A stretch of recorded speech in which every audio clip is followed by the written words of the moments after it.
Sekarang kita pakai hukum dunia sebentar. Biasanya begini, kalau orang pindah tempat, walaupun ada di satu alam, itu pasti butuh bekal. Dan kadang bekalnya nggak sama. Contoh, nanti Ramadan, setelah itu masuk Idul Fitri. Biasanya ada mudik ya. Mungkin nggak mudik kalau nggak ada bekal. Saya sering perhatikan setiap tahun, orang itu mau mudik kalau ada bekalnya. Masya Allah, cuman motornya bebek, ya. Tapi kan bekalnya ada yang singa, ada yang sapi, ya. Itu ditambah lagi pelepah pisang, kasih dus lagi, kasih tulisan, sayang tunggu aku pulang, gitu kan? Kan dikumpulkan kan? Dan saya pernah tanya, kenapa Mas gak pulang? Gak ada bekal Pak, katanya. Jadi orang mau pindah tempat saja, itu perlu ada bekal. Anda kesini kalau nggak ada bekal nggak mungkin sampai.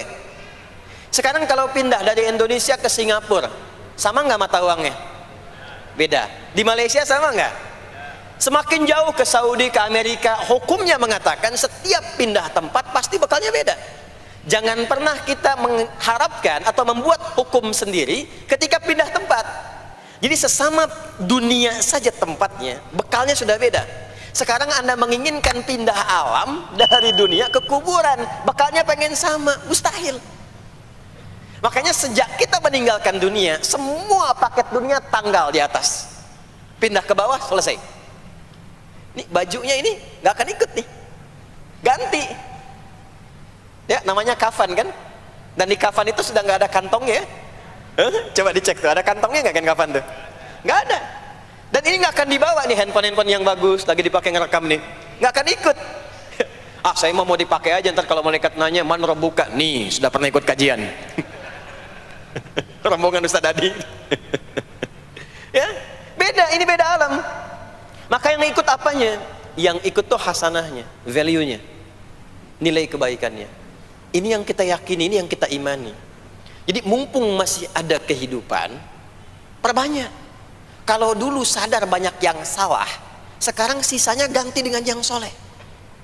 Kalau sudah diperlihatkan, sekarang kan banyak yang viral di YouTube, dilihat, didengar oleh telinga kita, disimak oleh kita. Orang meninggal sedang sholat, orang meninggal setelah menjadi pemulung kebaikan, orang meninggal dalam keadaan baca Quran, diperlihatkan di mata kita. Kok bisa buka YouTube yang keluar di beranda itu? Itu kan hidayah. Jadi kalau sudah ditampakkan di depan mata, ya, didengar oleh kita, terlihat langsung, maka yang disadari salah yang dulu ganti dengan yang soleh sekarang. Kalau tidak kita lakukan, maka rugi kita saat pulang. Ini yang dimaksud surah ke-103, wal asr innal insana lafi khusr illa alladhina amanu wa amilus salihat, amal saleh. Nah ini nanti yang dibawa pulang ke sini, ya sini. Nah bagaimana melatih supaya semua kegiatan kita itu jadi soleh? Gimana latihannya?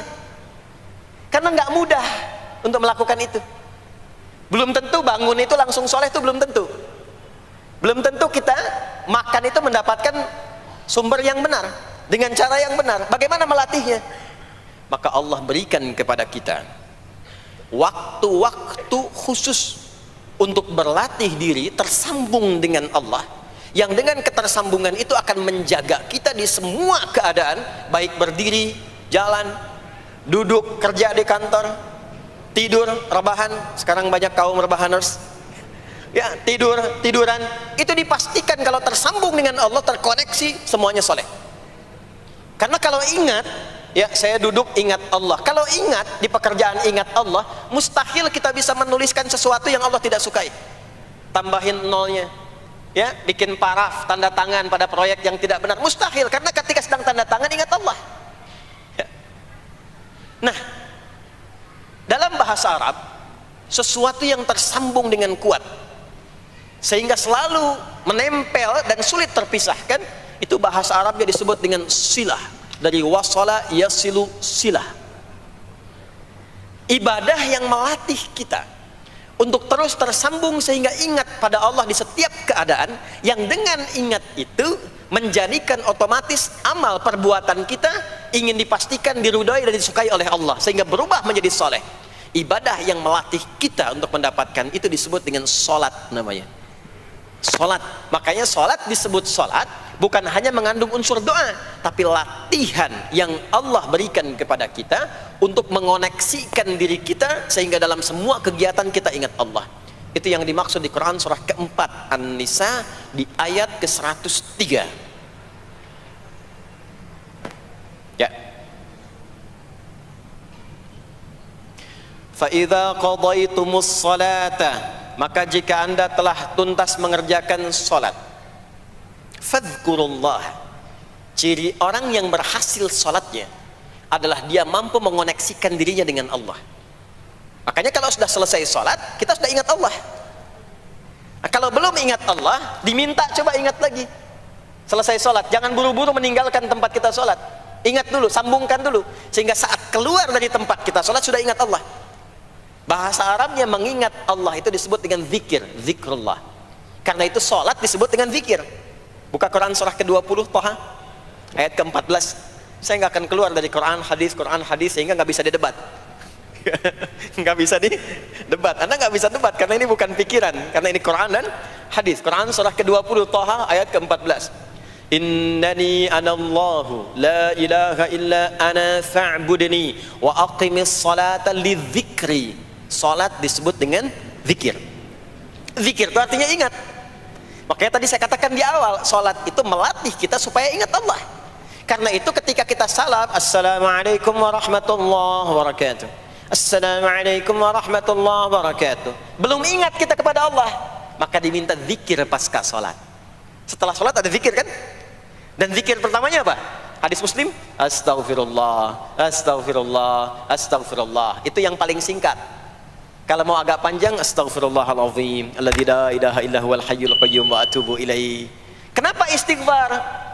Karena kita memohon ampun kepada Allah kalau dalam sholat tadi belum nyambung sama Allah. Karena ada orang yang saat sholat bukan ingat Allah, dia masih ingat dunia. Padahal dari sejak awal sholat sudah diminta buang urusan dunia ke belakang. Makanya kita bertakbir, itu ada kitabnya. Asrarus shalah, nadharat fi ma'anis shalah. Ketika Anda mulai bertakbir, takbir begini, Allahu Akbar. Kenapa mengangkat tangan gini salah satunya? Di antara maknanya, buang urusan dunia ke belakang. Pasrahkan dirimu kepada Allah. Kalau sholatnya ingin khusyuk, jangan bawa urusan dunia ke dalam sholat. Buang. Yang menjadikan seseorang kurang khusyuk begitu takbir, dunia masih dibawa. Lisannya berucap Allahu Akbar, tapi pikirannya motor hu akbar, mobil hu akbar, ya kan? Status tuh belum diupdate hu akbar, ya, miss call belum dibalas hu akbar. Itu bermasalah, sehingga mudah dikerjai setan. Ada setan namanya khanzab di Sunan Abu Daud. Saat seseorang mulai bertakbir, kata Nabi, fayaqulu syaitanu, di situ setan mulai beraksi. Sebelum takbir kita dibikin fokus. Anda silahkan praktekkan. Kalau mau sholat rasanya fokus. Tapi mulai bertakbir Allahu Akbar, setan mulai beraksi, kata Nabi. Udhkur kada, udhkur kada. Ingat ini, ingat itu. Hatta la yash'ural musalli kamrak'atan yusalli. Sampai ada orang sholat yang tidak sadar berapa rakaat sedang menunaikan sholatnya. Subuh berapa rakaat tadi? 2 diucapkan, tapi ketika dipraktekkan ada yang 3, ada yang 1, ya, ada yang begitu. Ada, tapi di hati saya gitu ya. Nah ini, makanya setelah kita sholat, salam, assalamualaikum, assalamualaikum, itu kita mencoba menyempurnakan dengan apa? Istighfar dulu. Kalau tadi ada yang belum tersambung. Setelah itu apa? Kita sambungkan Allahumma antas salam, subhanallah, alhamdulillah, Allahu Akbar. Makanya dilatih 33 kali. Sekali belum nyambung, 2 kali. 2 kali belum nyambung, 3 kali. 3 kali belum ingat, 4 kali. Masa iya sih sampai 33 kali belum ingat juga? Bapak nama siapa? Joni. Siapa Pak? Joni. Siapa Pak? Joni. Siapa Pak? Apa enggak dengar saya Joni? Itu baru 3 kali. Ini kita 33 kali menyebutkan subhanallah. Masa enggak nyambung juga? Alhamdulillah 33 kali. Masa enggak syukur juga? Dilatih. Kalau sudah terkoneksi, inilah dia. Fadhkurullaha qiyama. Bangun dari salat, bangkit, selesai salat, mau kerja, mau kemanapun, ingat Allah. Jadi nggak ada istilahnya keluar masjid tertukar sendal, tuh nggak ada. Ada di sini yang tertukar sendal? Banyak. Insya Allah tidak ya. Kalau ingat Allah tuh nggak mungkin tertukar. Jadi begitu Anda akan menggunakan, yang punya orang lain sadar tuh, astagfirullah, Allah mengawasi, bukan punya saya walaupun mirip. Ya, walaupun mirip. Ya, pakai yang punya kita, itu akan diarahkan. Tapi kalau nggak ingat ada yang mengawasi, nggak ingat ada yang lihat, nggak ingat akan dihisab. Mana ya tadi? Oh, ini dia, masya Allah, lupa saya. Pakai masya Allah lah gitu. Dia pakai yang paling bagus tuh. Pulang dia, padahal dia ke masjid tuh nggak pakai sendal. Pekerjaan juga begitu, nggak akan sembarangan ngambil yang bukan haknya. Kerjakan proyek yang tidak benar. Demi Allah, kalau di Indonesia ini mestinya benar semua sholatnya, makmur. Wah, para polisi itu tenang tugasnya gitu. Ya, tentara juga nyaman. Di pekerjaan tuh nggak usah ada CCTV, ya, nggak usah ada e-tilang, nggak usah ada kamera di jalan, ya kan? Ah, ini karena kenapa? Latihannya nggak maksimal. Ini pentingnya sholat tuh itu. Jadi semua menjadi amal soleh. Semua jadi amal soleh. Begitu ingat Allah, maka berdiri ingat Allah, jalan ingat Allah, duduk ingat Allah, berbaring pun ingat Allah. Kalau sudah ingat Allah, pasti disebut nama Allah. Ini yang dimaksud hadis Nabi. Qala Rasulullah sallallahu alaihi wasallam, kullu amrin dhi balin la yubda'u fihi bi bismillahirrahmanirrahim fahuwa abtar. Setiap perbuatan yang baik yang dibenarkan oleh hati setiap hamba, lalu diikutkan bismillahirrahmanirrahim. Nggak mungkin orang nyebut bismillahirrahmanirrahim kalau nggak ingat Allah. Minum, bismillahirrahmanirrahim. Makan, bismillahirrahmanirrahim. Bekerja, bismillahirrahmanirrahim. Itu ketika dikerjakan langsung jadi hasanah. 10 poin. Ada pahalanya. Dan jangan dianggap ringan ya. Ini kalimat ringan tapi menentukan saat pulang, saat meninggal nanti.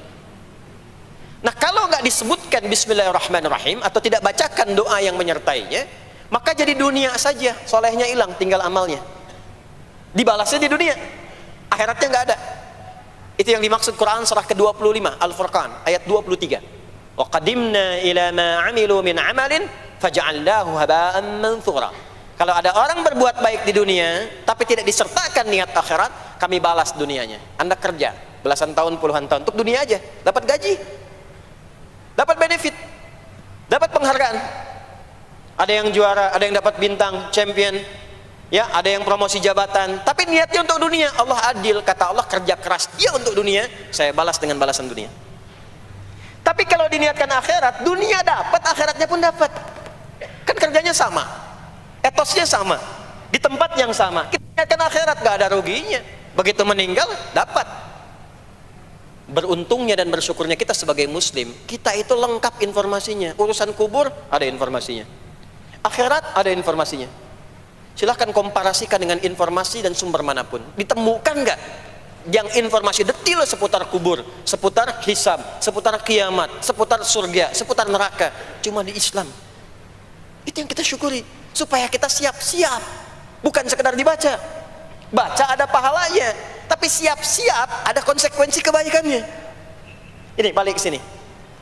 Karena itu saya katakan dari awal, pertama Bapak Ibu sekalian, sholat itu menjadi ibadah paling pokok karena dia akan mengantarkan kita pada konektivitas yang kuat dengan Allah Subhanahu wa taala. Ini poinnya. Kalau sudah nyambung dengan Allah, bukan cuma jadi amal soleh. Orang-orang yang tersambung dengan Allah di semua aktivitas kehidupannya, maka akan mendapat jaminan langsung dari Allah Subhanahu wa taala yang memudahkan semua urusan hidupnya. Mudah sukses, mudah bahagia, mudah tenang. Semua kemudahan yang kita raih dalam konteks kebahagiaan, ketenangan, kesuksesan itu kalau digabungkan semua maknanya, berubah katanya menjadi falah. Apa namanya? Falah. Falah itu bahagia, sukses, nyaman. Kalau dibuka kamus English Arabic misalnya, falah itu bahasa Inggrisnya success and happiness. Bukan cuma bahagia, bahagia dan sukses. Bukan cuma sukses, karena ada orang sukses belum tentu bahagia. Saya sering tanya yang ini nih, dan biasanya para ibu yang juara menjawabnya itu. Ya, pilih mana? Kaya tapi gelisah, atau miskin tapi tenang? Miskin tapi tenang. Sukses tapi gelisah, ya, atau miskin tapi tenang? Sukses tapi tenang, ya. Sukses dan bahagia. Nah, sukses dan bahagia itu bahasa Arabnya falah. Ini poinnya. Falah. Nah, sekarang coba kita dengar baik-baik. Cek telinganya masih ada nggak? Cek telinga masih ada nggak? setiap hari, di setiap pergantian waktu dalam sehari. Pergantian waktu sehari itu ada 5. Dari mulai subuh, ke siang, zuhur, ke sore, asar, mau habis sore menjelang malam, maghrib, muncul malam, isya. Itu setiap hari 5 kali berganti waktu diperdengarkan oleh Allah. Hambaku, kamu harus bahagia. Hambaku, kamu harus sukses. Apapun pekerjaanmu, sukses. Apapun aktivitasmu, harus bahagia, harus senang, harus tenang. Falah. Kuncinya apa? Salat. Diperdengarkanlah hayya 'alas shalah. Diperdengarkan di telinga kita. Telinga bahasa Arabnya udhun, jamaknya adzan. Maka kalimat yang diperdengarkan 5 kali sehari itu disebut dengan adzan. Dan satu-satunya lafaz yang diperdengarkan 24 jam di muka bumi ini tak pernah berhenti. Makanya setiap tempat terjadi perbedaan waktu sholat. Ya, di sini tadi subuhnya jam berapa? 4.13, 12, 49, 4.10. Terjadi perbedaan pendapat tentang waktu subuh. Ya, ini menandakan bahwa bukan dari tempat yang sama. Saya di Bekasi tadi 49. 4:09, sini 4:13. Jadi setiap detik, setiap menit, ini adzan, sana adzan, ini adzan, sana adzan, terus bersautan. Dan kalau kita dengarkan sedunia itu dari beda waktu, 24 jam diperdengarkan. Hayya 'alas shalah, ayo salat. Kenapa mesti salat ya Allah? Hayya 'alal falah. Dengar tuh baik-baik kata Allah. Salat akan mengantarkan engkau pada kebahagiaan. Salat mendekatkan engkau pada kesuksesan. Salat mengantarkan engkau pada kedamaian. Makanya kalau orang sholat pasti tenang hatinya. Kalau nggak percaya silahkan. Sholat itu diantara manfaatnya mendatangkan ketenangan. Sholat mendatangkan kesuksesan. Karena itu sholat bukan hanya ibadah yang diwajibkan pada umatnya Nabi Muhammad SAW saja, tidak.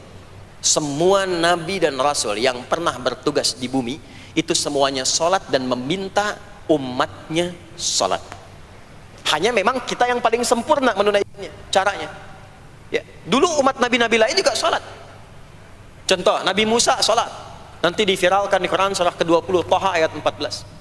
Nabi Isa alaihi salam yang paling dekat ke Nabi Muhammad 600 tahun sebelum Nabi lahir, itu sholat. Beliau sholat. Diviralkan di Quran surah 19 Maryam ayat 31 sampai 33. Ya, sampai ke 33-nya wa ja'alani mubarakan aina ma kuntu wa awsani bis shalah. Salat. Siapa lagi? Nabi Zakaria. Nabi Zakaria itu kapan beliau mendapatkan berita gembira akan punya anak? Saat sholat. Jadi berdoa, masuk ke mihrabnya Maryam, melihat Maryam punya banyak keistimewaan, maka beliau sholat di mihrabnya itu. Di Quran surah ketiga Ali Imran ayat 38 sampai 39. Hunalika da'a Zakaria rabbah qala rabbi habli min ladunka dzurriyyatan thayyibah innaka sami'ud du'a. Turun jawaban, fanadathul malaikatu wa huwa qa'imun yusalli fil mihrab annallaha yubashshiruka bi Yahya. Jadi Nabi Zakaria itu dapat berita akan punya anak namanya Yahya saat salat. Di salat itu kalau dikerjakan bisa berdampak pada percepatan terkabulnya doa. Minta apapun dijawab sepanjang maslahat. Makanya nanti untuk umat Nabi Muhammad jangan tunggu, panggilan salatnya adalah panggilan langsung dari Allah. Minta, punya masalah apa? Aku selesaikan kata Allah. Di salat itu bukan main-main, bukan beban, bukan sekedar kewajiban, tapi kewajiban yang dipaksa untuk membahagiakan kita. Kalau Allah nggak sayang, nggak akan disuruh salat. Pak, Bu, itu panggilan sholat. Perhatikan panggilan pertamanya, Al-Baqarah ayat 45. Wasta'inu bis sabri wassalah. Kata Allah, hei hambaku, kalau engkau punya masalah, sabar dulu, terima. Karena aku titipkan masalah itu kepadamu untuk meningkatkan kualitas hidupmu, bukan ingin membebanimu. Dan tidak mungkin aku uji engkau dengan masalah itu kecuali engkau mampu mengatasinya. La yukallifullahu nafsan illa wus'aha. Nah sekarang bawa itu lewat sholat, minta solusi kepada Allah. Terima dulu dengan sabar. Setelah itu belajar untuk meningkatkan kualitas hidup, dan bawa lewat sholat, minta solusi. Ternyata saat kita menunaikan sholat itu diperintahkan oleh Allah, minta punya masalah apa. Makanya kita katakan, begitu Allah perintahkan wasta'inu bis sabri wassalah. Hei, kalau punya masalah terima dengan sabar, minta tolong, minta solusi kepada Allah lewat sholat.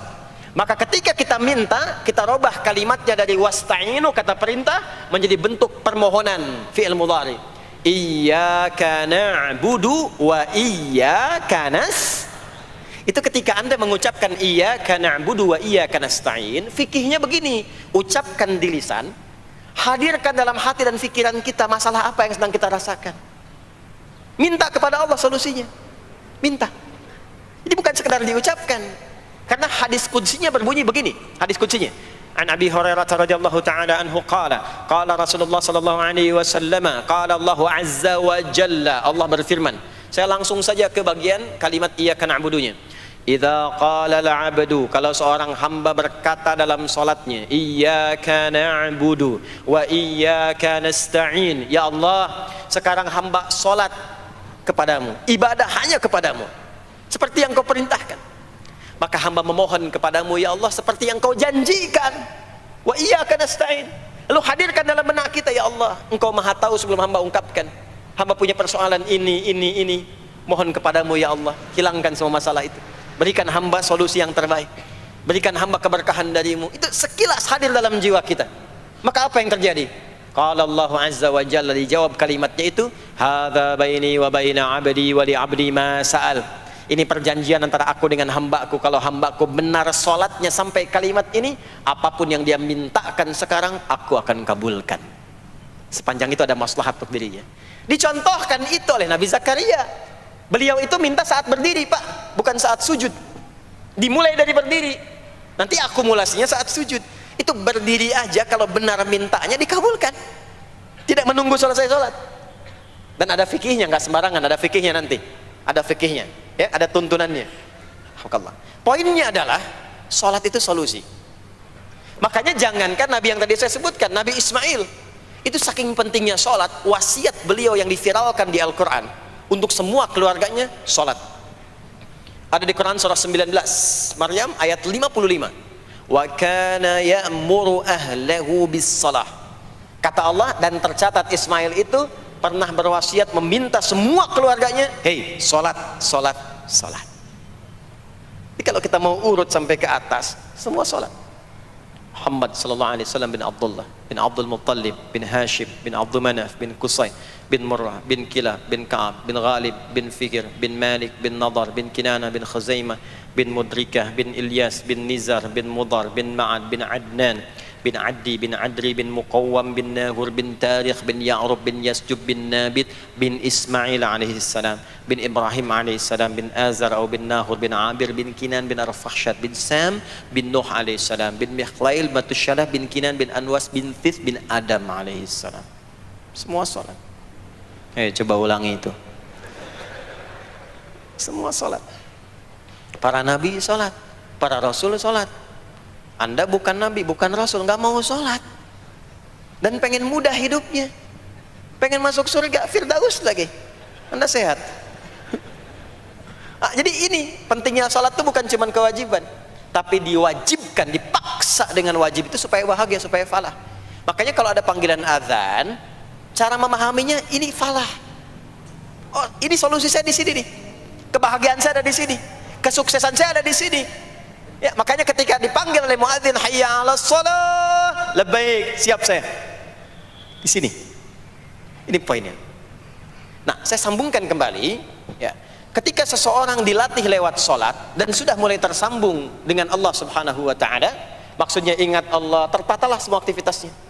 Maka berubahlah lewat salat ini, lewat latihan ini, semua kegiatannya berubah, didorong menjadi amal soleh. Karena itu, setiap orang yang sholatnya benar, yang pertama dianugerahkan oleh Allah kepada orang sholat itu bukan dunia,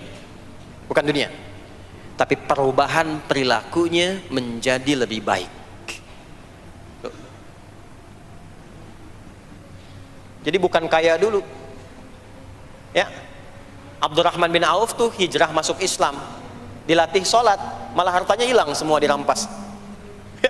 Tapi setelah itu jadi apa? Jadi orang paling kaya, ya. Abu Bakar As-Siddiq, Utsman bin Affan, Umar bin Khattab, pertama kali masuk Islam kan latihannya sholat. Apakah langsung kaya? Jadi pemimpin? Jadi diplomat? Amr bin As bisa ekspedisi dari Afrika Utara sampai ke Syam? Tidak. Yang diberikan apa? Perubahan perilaku dulu. dihilangkan sifat-sifat buruknya, dijaga dengan kemuliaan. Jadi dua sumber yang menjadikan manusia itu buruk dalam nafsunya itu ada dua. Di nafsu itu nanti punya dorongan untuk mengarahkan kepada yang buruk, namanya fujur. Lawannya nanti takwa. Lawannya takwa. Di Quran surah Asy-Syams surah 91 ayat 7 sampai 10, wa nafsi wa ma sawaha fa alhamaha fujuraha wa taqwaha. Nah, fujur itu nanti yang membisikkan, mengarahkan kepada hal-hal yang negatif. Itu yang ditunggangi oleh setan. Setan memberikan was-was itu ke nafsu, ke fujurnya. Alladzi yuwaswisu fi sudur. Di dalam sudur ada qalbu, di dalam qalbu ada nafas, di dalam nafas ada fujur. Fujur itu yang digoda. Maka keluarlah kemudian dua hal. Yang pertama ada yang disebut dengan fahsya. Fahsya itu dorongan dari syahwat untuk berbuat yang menyimpang. Pornografi, porno aksi, LGBT, kata-kata jorok itu fahsya. Nanti temannya adalah mungkar. Mungkar itu keburukan yang diingkari, ditolak oleh hati, sumbernya nafsu perut dan akal. Mencuri itu mungkar, merampok itu mungkar, korupsi, membunuh, menipu itu mungkar. Jadi sumber keburukan itu cuma dua. Kalau bukan fahsya itu mungkar.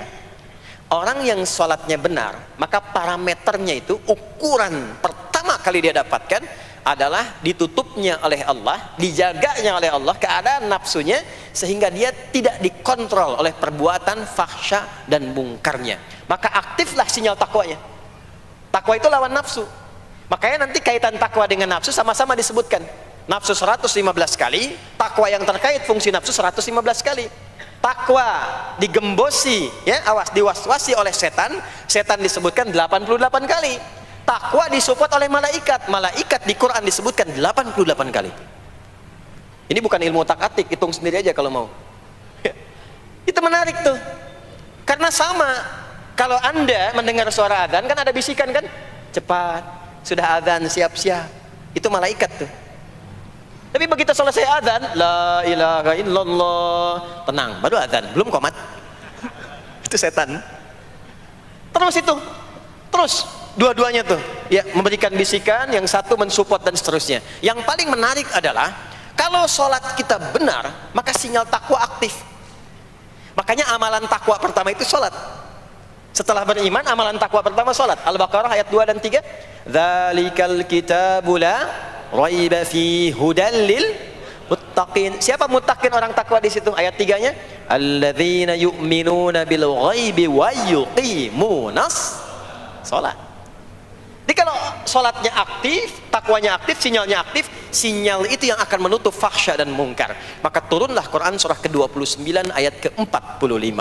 Utlu ma uhiya ilaika minal kitabi wa aqimis shalah. Kita hafal tengahnya, innas salata tanha 'anil fahsya'i wal munkar. Maka kalau orang sholat tidak akan berbuat fahsya, tidak ada lagi yang melambai laki-laki. Allah, ini ada laki-laki yang laki-laki, perempuan-perempuan. Nggak ada lagi tontonan-tontonan pornografi, yang jorok-jorok, yang kotor-kotor.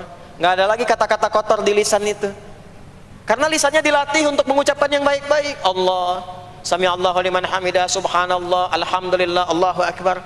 Makanya pasca sholat tuh berubah. Maaf ya, Allah tidak memberikan kepada Nabi Muhammad SAW tongkatnya Nabi Musa, mukjizatnya Nabi Isa, apalagi Nabi Ibrahim dan selainnya. Tapi Allah turunkan Al-Quran kepada Nabi Muhammad SAW, lalu dipraktekkan Quran itu pertama lewat sholat.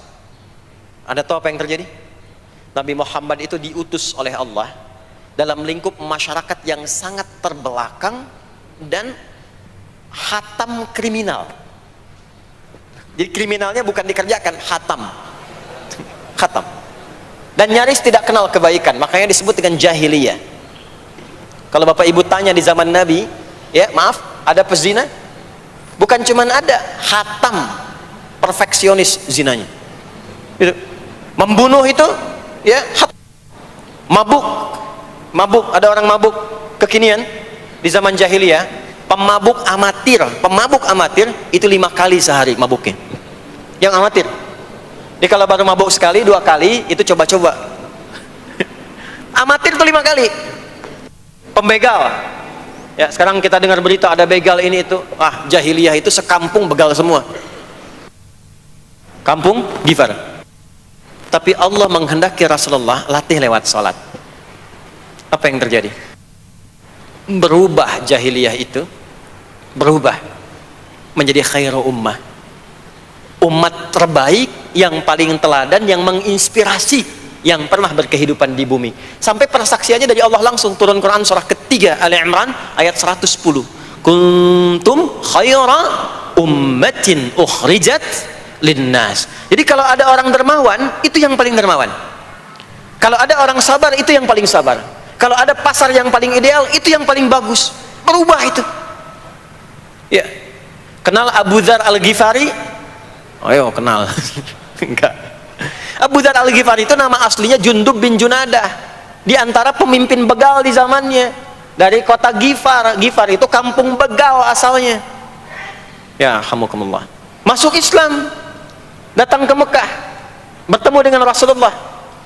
Begitu masuk Islam, kata Jundub bin Junadah, ya Rasulullah, ausini au kama qala, berikan saya nasihat. Kata Nabi, pulang sekarang. Kata beliau, enggak, saya mau umumkan keislaman saya depan Ka'bah. Kata Nabi, jangan lakukan. Sekarang orang masih belum tahu tentang Islam, nanti marah kamu dipukuli. Kata beliau, ya Rasulullah, saya ini membegal terang-terangan, masa bersyahadat sembunyi-sembunyi?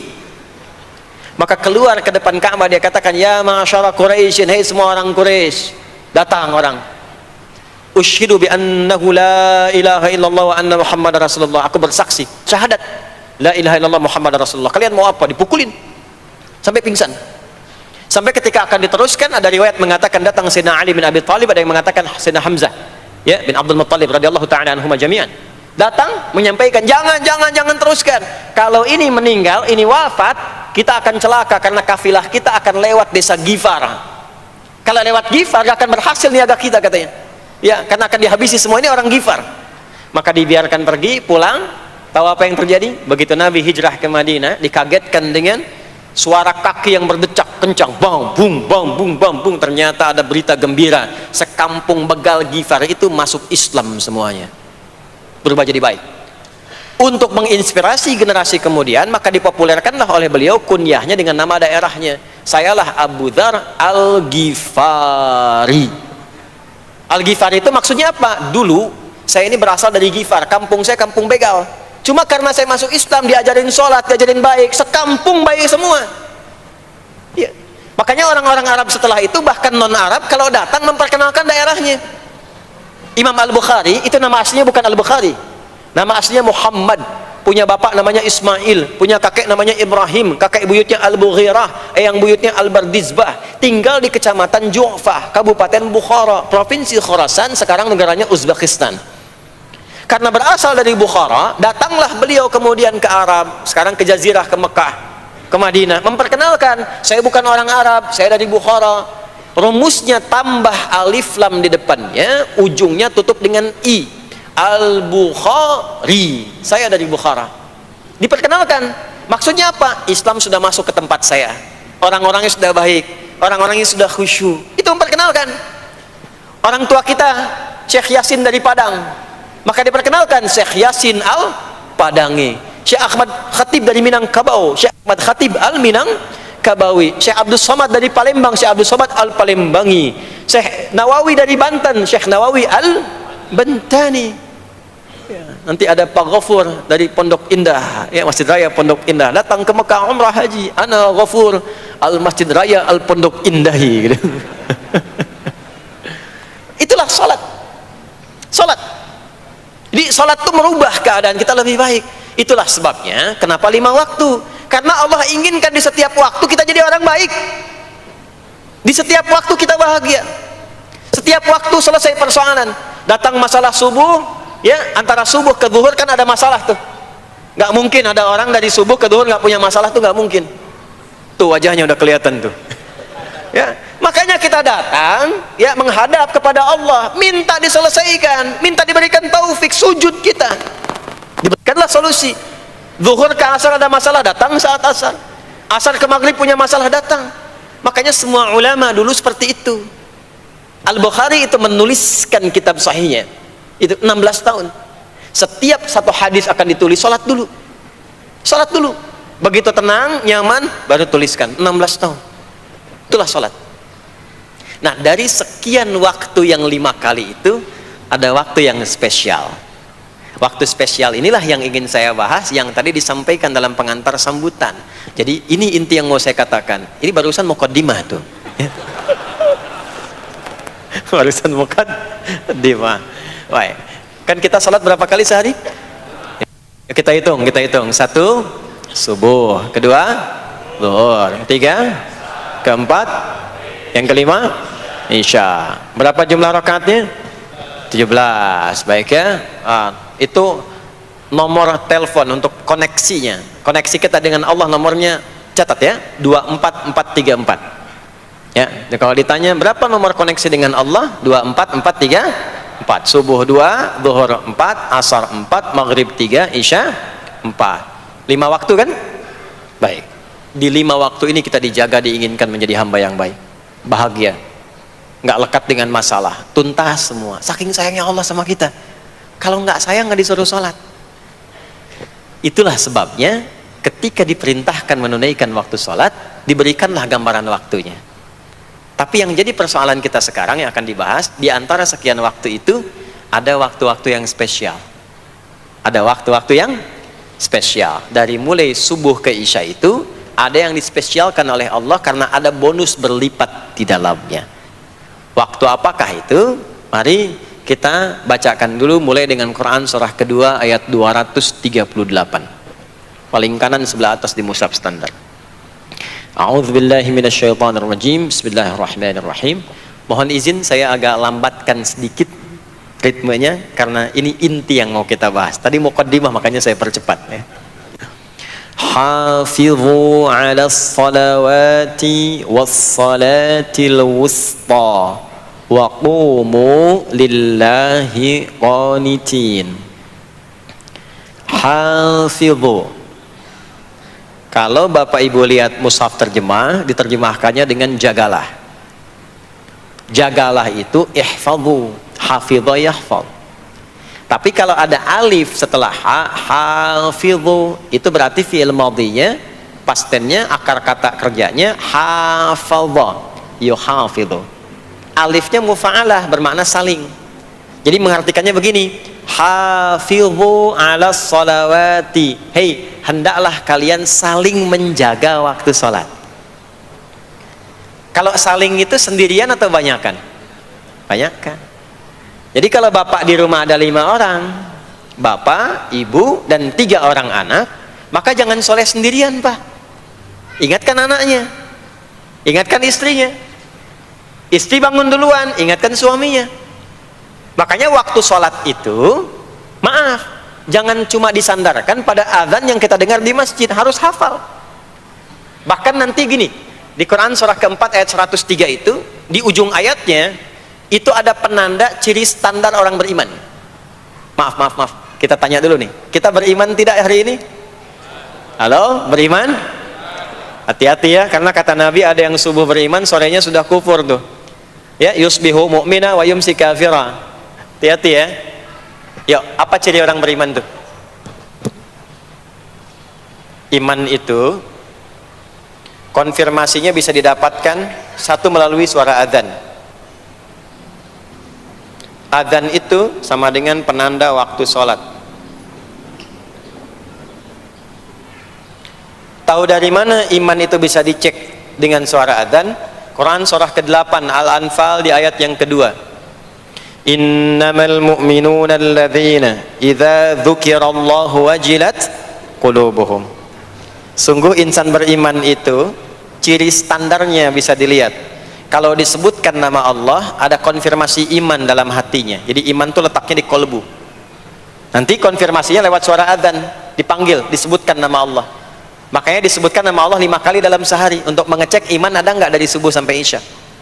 Ya, Allahu Akbar, Allahu Akbar. Ada getaran di hati kita, sudah adzan. Nah, itulah iman. Itulah iman.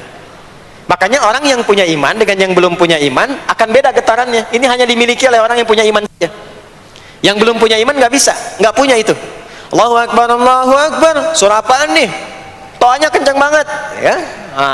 Tapi kalau orang beriman, Allahu Akbar, Allahu Akbar, ya Allah sudah adzan. Itu konfirmasi itu. Nanti semakin tinggi imannya, bahkan ada yang orang sudah menunggu sebelum tiba waktunya. Tadi subuh jam 4:13 di sini. Ada yang nunggu dari jam 3, padahal belum dipanggil. Ya, masya Allah. Di Bekasi 4:09. Allahu Akbar, Allahu Akbar. Azan. Ingat dia. Nah, itu ciri beriman. Cuman imannya standar. Jadi bukan iman yang kuat. Standar. Kuat belum, lemah tidak. Allahu Akbar, Allahu Akbar. Jam 4:09. Jam 3 sudah bangun. Nunggu itu iman yang kuat. Masya Allah. Ada yang baru subuh dan nunggu isya. Tunggu. Kuat. Ada yang sudah qomat, sudah la ilaha illallah, belum kepanggil, dipanggil 4:09, dia baru bangun jam 9:04.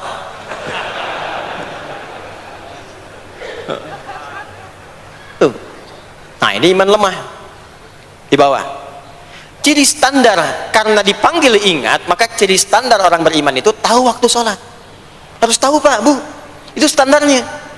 Itu ada di Quran surah keempat, di akhir ayat 103. Inna salata kanat 'alal mu'minina kitaban mawquta. Kalau pakai terjemah balaghah itu bunyinya begini, sungguh orang beriman itu pasti tahu waktu sholat. Nah, jadi kalau ditanya jam berapa zuhur nanti belum bisa kita jawab dengan sempurna, itu artinya apa? Imannya belum naik itu ke level standar, belum menguat. Ya, ini poinnya. Nanti kapan waktu sholat itu tiba? Kalau ada yang belum ingat, jangan dibiarkan tidak ingat. Makanya kata Al-Quran, saling menjaga ya waktu sholat itu. Jangan sampai di keluargamu, ada temanmu, kolegamu, bahkan tetanggamu itu nggak tahu waktu sholat. Bahkan nggak sholat, itu bahaya. Kalau memang sayang sama anak, ingatkan. Sayang istri dengan suami, ingatkan. Tanda istri beriman yang cinta dengan suaminya, tanda pertamanya ketika mengingatkan suaminya pada semua hal yang disukai oleh Allah. Begitu sebaliknya. Maka kata Al-Quran, hafidhu, saling menjaga waktu sholat. Disebutkan di situ alas sholawat, bentuknya begini.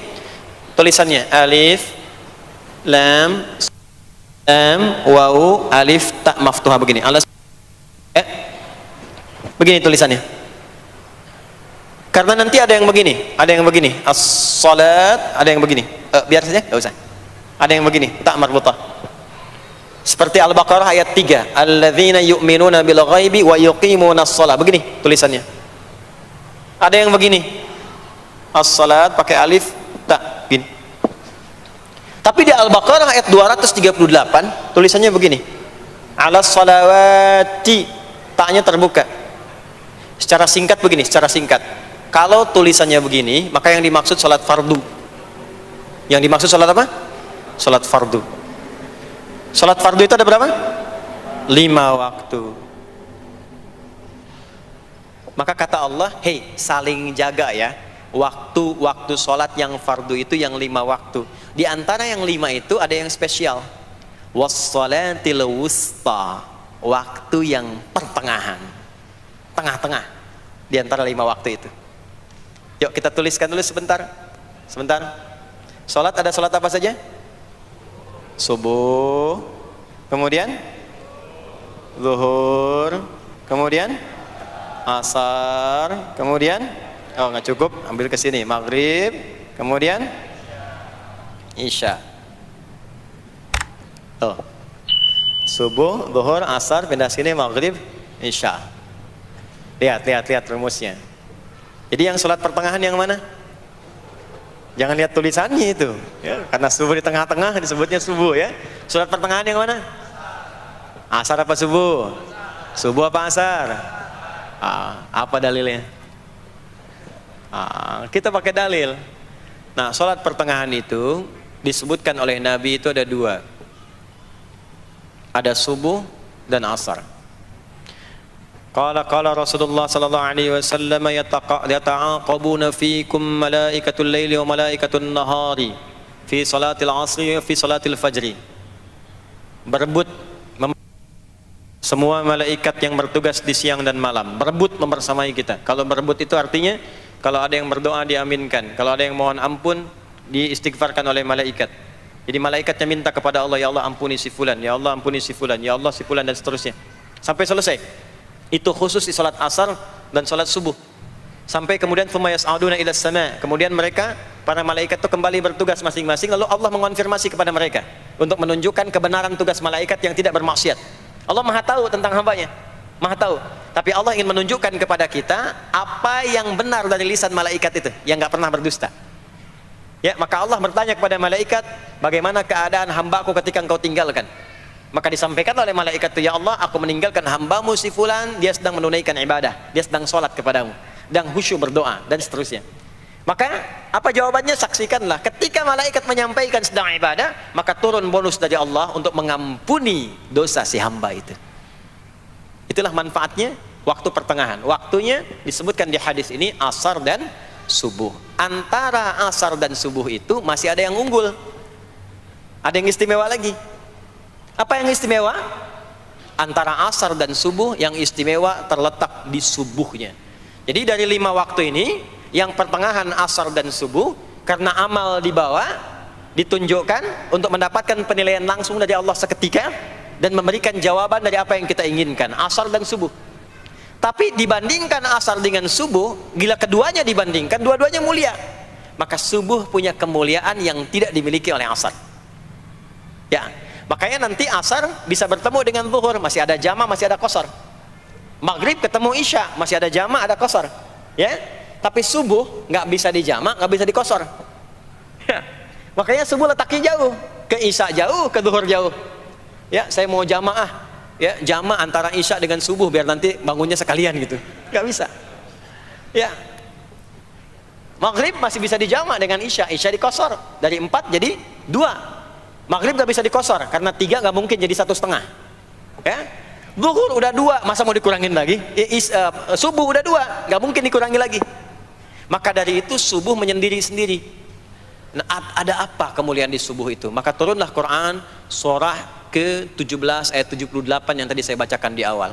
Aqimis salata liduluki syamsi ila ghasaqil lail. Sampai sini zuhur sampai isya. Duluki syamsi tergelincir matahari itu zuhur. Sampai ghasaqil lail tiba malam itu isya. Lalu ditutup ujungnya wa qur'anal fajr. Khusus untuk subuh itu ditambahkan selain sholat ada bahasa Quran di Quran sendiri. Khusus untuk subuh redaksinya ditambahkan dengan Quran. Apa itu Quran? Halo, apa itu Quran? Kalau tidak tahu cepat katakan wallahu a'lam. Apa itu Quran? Allahu a'lam. Ada Quran, ada Al-Quran. Ada Quran, ada Al-Quran. Kalau yang disebut Al-Quran itu mutlak firman Allah. Dari mulai Al-Fatihah sampai An-Nas. Ini yang terdapat di dalam mushaf ini, di 2 jilid ini. Ya, itu Al-Quran. Kalau disebutkan Quran tanpa alif lam, maka yang dimaksudkan bacaan secara umum. Apakah itu Al-Quran, doa, istighfar, semua bacaan itu Quran.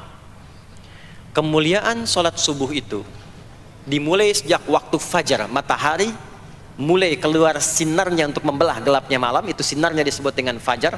Nanti subuhnya saya terangkan di akhir. Sinarnya dibelah, membelah kegelapan malam, fajar shadiq.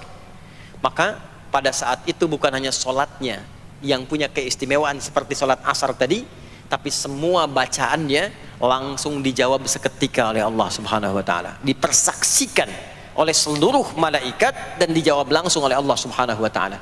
Jadi kalau Anda berdoa, maaf, doanya lebih cepat terkabul kalau dipanjatkan dengan cara yang benar dan khusyuk.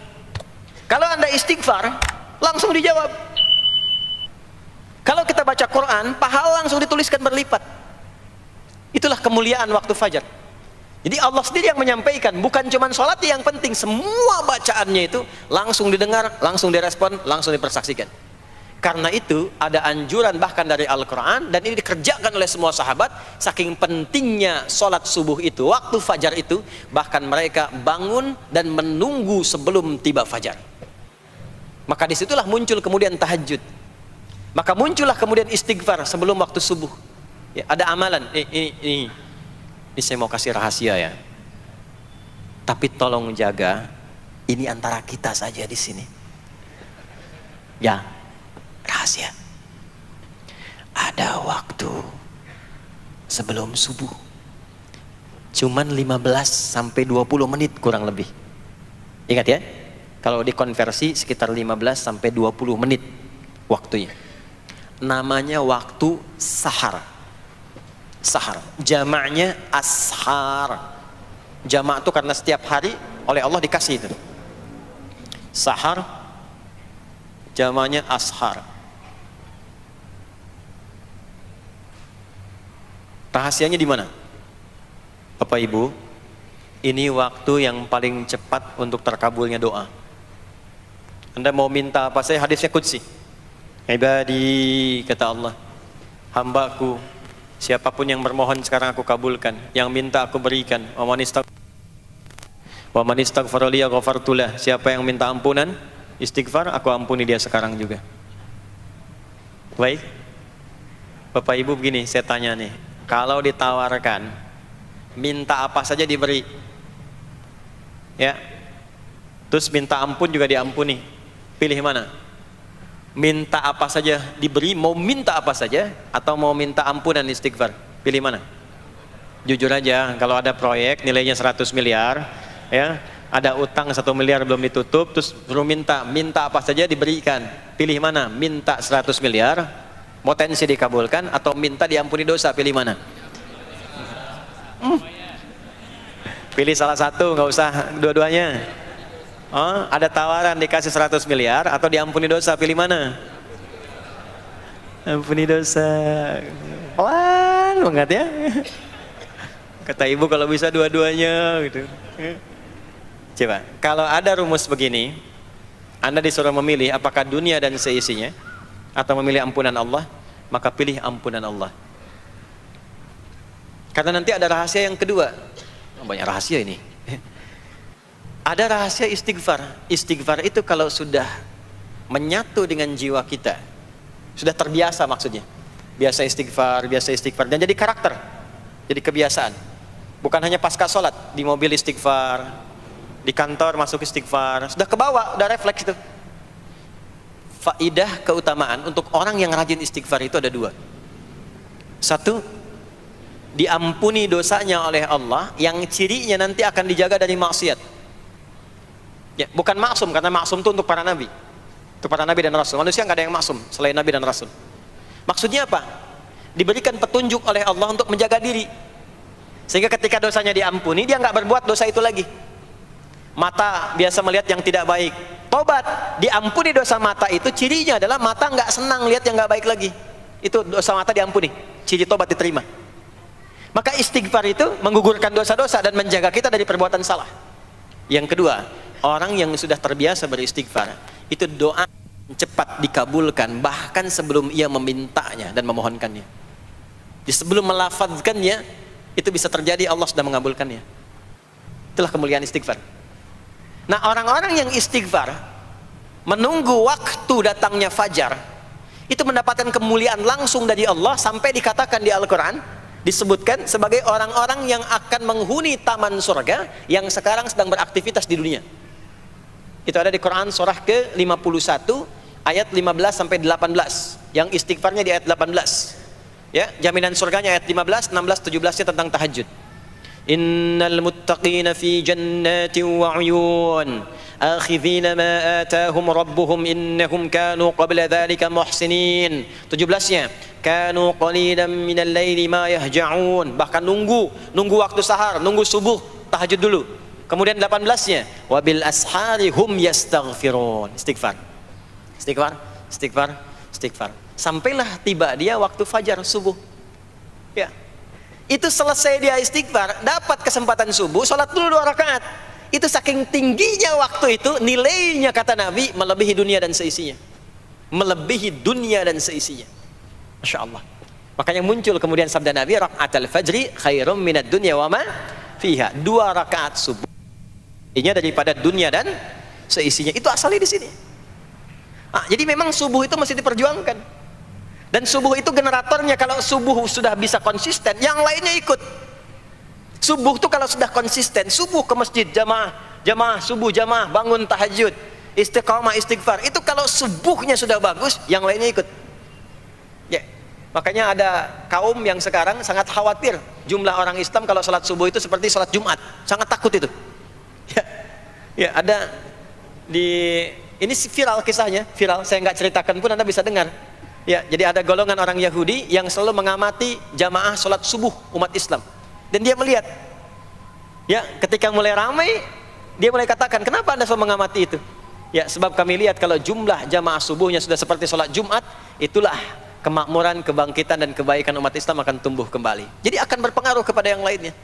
Itulah mudah-mudahan kegiatan perjuangan subuh, ya, ada pejuang subuh baik di Masjid Raya Pondok Indah, di masjid-masjid yang lainnya, memberikan keberkahan kepada kita, dan puncaknya adalah perubahan pada perilaku. Jadi kalau cuman berjuang datang subuh tapi tidak merubah perilaku, ada yang salah dengan itu semua.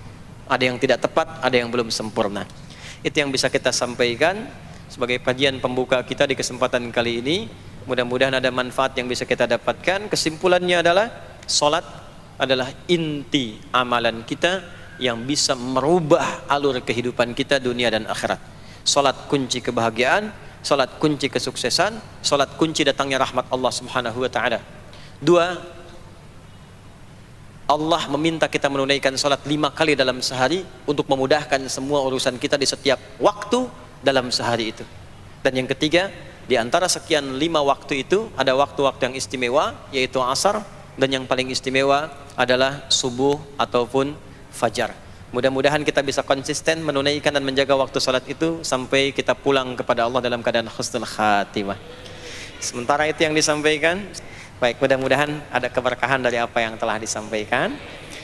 Pasti apa yang saya sampaikan pasti ada salah, pasti ada yang kurang tepat, pasti ada yang keliru disampaikan. Mohon diingatkan supaya saya koreksi, tinggalkan yang salahnya, ambil yang benar, yang baik, yang kira-kira bisa diamalkan. Jauhi hal-hal yang bisa menjauhkan kita dari Allah, dan semoga kita semua diwafatkan dalam keadaan husnul khatimah insyaallah. اللهم تقبل منا إنك أنت السميع العليم وتب علينا إنك أنت التواب الرحيم. اللهم نحمدك حمدا شاكرين كما علمتنا أن نحمدك، ونشكرك شكرا كما علمتنا أن نشكرك. أنت المقدم أنت المؤخر بيدك الخير إنك على كل شيء قدير. اللهم اجعل جمعنا هذا جمعا مرحوما وتفرقنا من بعده تفرقا معصوما. Ya Allah, jadikan pengajian kami pagi di siang hari ini pengajian yang Kau berkahi, dan bila pun kami berpisah, jadikan perpisahan kami mengantarkan pada kemuliaan yang lebih baik di sisimu. Rabbana la tada' lana fi maqamina hadza dhanban illa ghafartah. Ya Allah, jika ada pendosa hadir di majlis ini, jangan biarkan ia pulang kecuali Engkau telah ampuni segala dosa-dosanya. Wala hamman illa farajtah. Jika ada yang tengah merasakan kegelisahan, jangan biarkan ia pulang kecuali Engkau telah tenangkan keadaan hatinya. Wala asiran illa yassartah. Jika ada yang tengah mengalami kesulitan dalam kehidupannya, di rumah tangganya atau pekerjaannya, maka mohon dengan keikhlasannya angkat dan hilangkan semua kesulitannya. Rabbana atina fid dunya hasanah wa fil akhirati hasanah wa qina adzabannar. Sallallahu ala sayyidina Muhammad wa ala alihi wa sahbihi ajma'in. Wa akhiru da'wana subhanakallahumma wa bihamdika nashhadu an la ilaha illa anta nastaghfiruka wa natubu ilaik. Walhamdulillahi rabbil alamin. Mohon izin, mohon sekali berikan saya akses untuk mudah keluar. Saya mencintai Anda semua, barangkali tanpa harus bersalaman pun saya mendoakan Anda semuanya, karena memang ada waktu yang harus saya kejar. Terima kasih, saya mencintai Anda semua. Assalamualaikum warahmatullahi wabarakatuh.